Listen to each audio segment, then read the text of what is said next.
என்ன விஜய், ஓனர்ஸ் சொன்னதை கேட்டல்ல? இனிமே நீ என்னோட கண்ட்ரோல் தான். என்ன மீறி உன்னால ஒண்ணும் பண்ண முடியாத.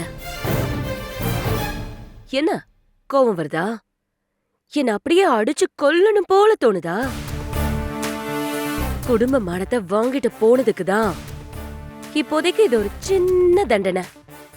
ஆனா இன்னும் நிறைய இருக்கு. நான் சொல்றத நல்லா கேட்டுக்கோ.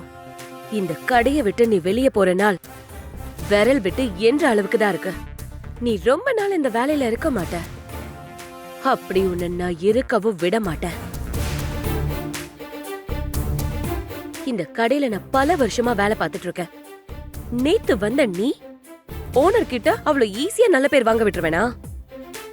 பாத்தியா, கடவுளா பார்த்து அந்த விஐபி கஸ்டமர் வரும்போது யாரோ உன்னை குடோன்ல வச்சு லாக் பண்ணிருக்காங்க. யாரோன்னு எப்படி வாய் கூசாம சொல்றீங்க? அந்த வேலை பண்ணது நீங்களா கூட இருக்கலாம்ல. என்ன கண்டுபிடிச்சிட்டேன்னு பயப்படுறீங்களா? ஏய், நான் ஏன் உன்னை பார்த்து பயப்பட போறேன்? நான் ரொம்ப துணிச்சலானவ. அதுவும் உன்கிட்ட எல்லாம் போய் நான் தோத்தனா அது நான் உயிர் வாழ்றதுக்கு தகுதியே இல்லாதவன் அர்த்தம்.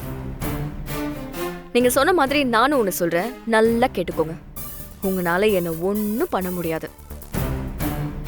அந்த ஆண்டவன் என் பக்கம் ரொம்ப ஸ்ட்ராங்கா இருக்கான். என்ன ஆண்டவன் இருக்கானா? அத நீயா நினைச்சுக்க வேண்டியதுதான். ஓனர் கூட உன் பக்கத்துல இல்ல, அப்புறம் எப்படி அந்த ஆண்டவன் உன் பக்கத்துல இருப்பான்? பேசுங்க, ஆணவத்துல எவ்வளவு பேச முடியுமோ பேசுங்க. ஆனா அதெல்லாம் ஒரு நாள் மேல இருக்கிறவன் அடக்கிடுவான். ஹேய், சும்மா மேல இருக்கிறவன் ஆண்டவன் கடவுள்னு இதெல்லாம் பேசிட்டு இருக்காத. இந்த கடையில நான் சீனியர், நீ நேத்து வந்தவ. இந்த வேலை வேண்டாம், உன்னால முடியாதுன்னு நீ தலை தெறிக்க ஓட போற.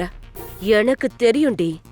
இங்க யாரு ஓடுறாங்க, யாரு ஓட விடுறாங்கன்னு பாத்துடலாம்.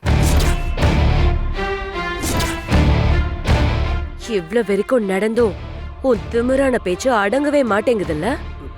இது திமிர் இல்ல, தைரியம். குடோன்ல வச்சு பூட்டினது நீங்க தானே நான் தெரிஞ்சுட்டு அமைதியா இருக்கேனா? அதுக்கு காரணம் நிதானம். அது பண்ணது நீங்க தாங்கிற ஆதாரத்தை மட்டும் நான் ப்ரூவ் பண்ணிட்டேனா என்னால திருப்பி உங்களுக்கு கொடுக்க போற சேதாரம் ரொம்ப தரமாவும் நியாயமாவும் இருக்கும்.